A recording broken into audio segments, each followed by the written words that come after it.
وصحبہ اجمعین۔ اعوذ باللہ من الشیطان الرجیم، بسم اللہ الرحمن الرحیم۔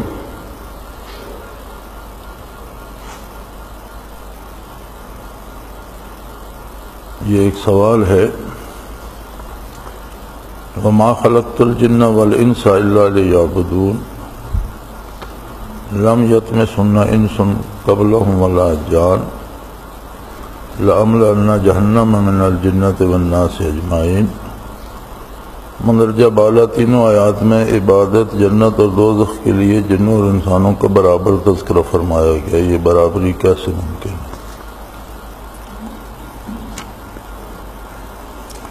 بنیادی طور پر سوال جنوں اور انسانوں کی برابری کا کیا گیا ہے۔ قرآن حکیم میں اول و آخر جہاں بھی جنات کا تذکرہ آیا ہے، جہاں جنات نے نبی کریم صلی اللہ علیہ وسلم کو تلاوت فرماتے ہوئے سنا، مسجد نبی تک بحمد اللہ موجود ہے مکہ مکرمہ میں، تو قرآن کریم فرماتا ہے کہ انہوں نے جا کر قوم کو بتایا کہ ہم نے اللہ کا کلام سنا ہے، اللہ کا نبی مبعوث ہوا ہے، اور بہتر ہے کہ اللہ کی اطاعت کر لو۔ یجرکم من عذاب علیم، تمہیں دردناک عذاب سے نجات مل جائے۔ کہیں بھی دخول جنت کی کوئی آیت جنوں کے بارے قرآن میں نہیں ہے۔ دخول جنت کی ساری آیات جہاں اعمال اور اطاعت کا حکم ہے اس کے ساتھ آتی ہے۔ جہاں جنات کی بات ہوئی ہے کہ وہ اطاعت کریں اور عبادت کریں، تو اس میں اگر اطاعت نہ کرو گے تو جہنم میں جاؤ گے، لیکن اگر اطاعت کرو گے تو یجرکم من عذاب علیم، تمہیں اس دردناک عذاب سے بچا لیا جائے گا۔ دخول جنت کی بات نہیں ہے، اطاعت کی بات جو ہے وہ ساری مخلوق اطاعت کرتی ہے، لیکن مخلوق حکم کی اطاعت کرتی ہے، جانے بوجھے بغیر اطاعت کرتی ہے۔ حاکم کون ہے، کیسا ہے، یہ سوال کسی مخلوق میں کے دل میں پیدا ہی نہیں ہوتا، نہ وہ کسی مخلوق کے ذہن میں آ سکتا ہے۔ ان کی سوچ سے یہ بالا تر ہے، ان کی فکر سے یہ بالا تر ہے۔ چار قسم کی مخلوق مکلف ہے۔ فرشتے، وہ بھی عبادت کرتے ہیں اور عبادت کے مکلف بھی ہیں، اطاعت کرتے ہیں۔ لا یعصون اللہ ویفعلون ما یؤمرون، کبھی اللہ کی نافرمانی نہیں کرتے اور وہی کرتے ہیں جس کا حکم دیا جاتا ہے۔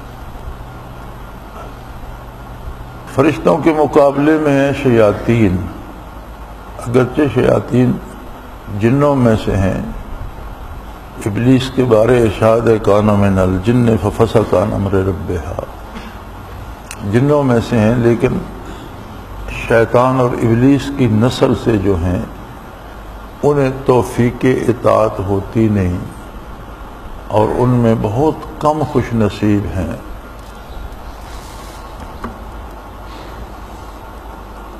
جنہیں توبہ کی توفیق ہوئی نہیں۔ عمومی قاعدہ یہ ہے کہ شیطان کی اولاد میں چونکہ خود اسے توبہ کی توفیق نہیں ہے تو اکثر انہیں توبہ نصیب نہیں ہوتی، لیکن ایک شیطان کے علاوہ دوسروں کے لیے یہ قانون نہیں ہے کہ انہیں توبہ نصیب ہی نہ ہو، ان میں بھی بعض نے توبہ کی ہے۔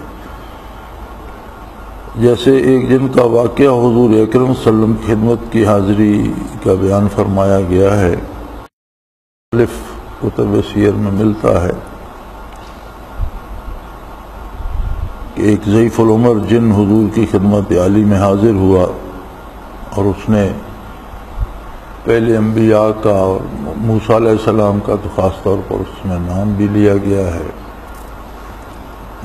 اور عیسیٰ علیہ السلام کا کہ انہوں نے سلام پیش کیا آپ کی خدمت میں اور عرض کی کہ میں ان انبیاء کی خدمت میں رہا اور انہوں نے مجھے آپ کے بارے اطلاع بھی دی جو ان کی کتابوں میں تھی جو اللہ نے انہیں دی، اور فرمایا کہ تمہاری عمریں لمبی ہوتی ہیں، کیونکہ شیطان کو قیامت تک عمر دے دی گئی تو اس کی نسل میں بھی بہت لمبی عمریں چلتی ہیں۔ تو آپ صلی اللہ علیہ وسلم نے پوچھا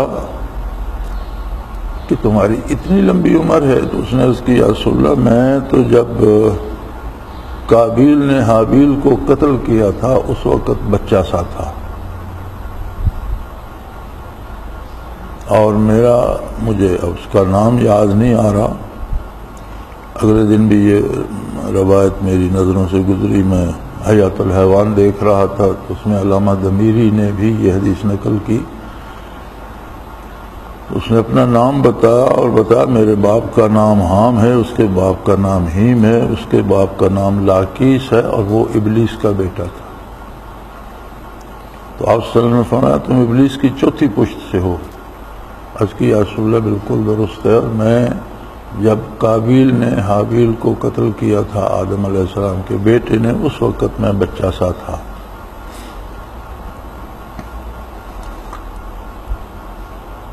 تو یہ ہیں مستثنیات، ایکسیپشنز، کہ شیطان کی اولاد میں سے بھی کسی کو توبہ کی توفیق نصیب ہو جائے، عموماً ہوتی نہیں۔ تو یہ سراپا برائی ہیں